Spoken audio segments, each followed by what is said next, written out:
Day motor nga nadakpan sa checkpoint gibulhot. Suspect sikop sa follow-up operation sa Naga. Report si June Cator. XFM Police Report. Police Report.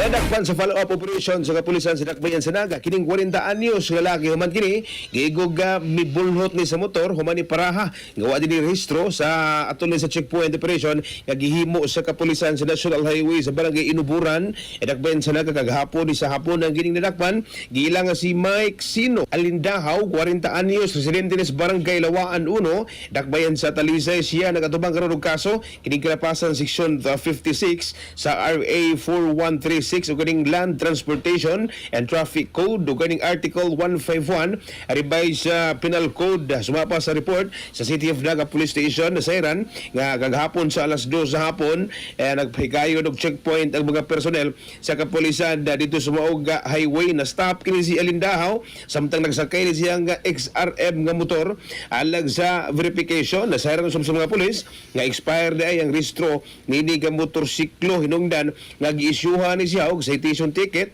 o gipailawom sa safekeeping kining iyang motor pending sa pagbayad sa iyang violation apan pipila ka minuto iyang gilipat matud pa gining kapulisan giingong gikuha mismo sa suspect kining motor og way pagdugot sa mga pulis mibulhot ni palayo misunod ang follow-up operation maga alas 10 ni kagabi sa mga adlaw nakit-an og malampuson nga dakpan ni sa Alindahaw dito na sa Barangay Lawaan 1 dito sa Lampanimay na recover sa kapulisan gining motorsiklo nga iya gigamit gitanggong ni karon sa Alindahaw sa City of Naga Police Station Custodial Facility samtang giandaman og mga tukmang kaso.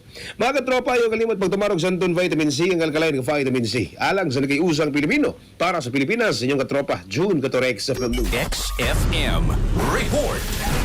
Cellphone Plus Gold, mapalit sa mga butika sa inyong lugar.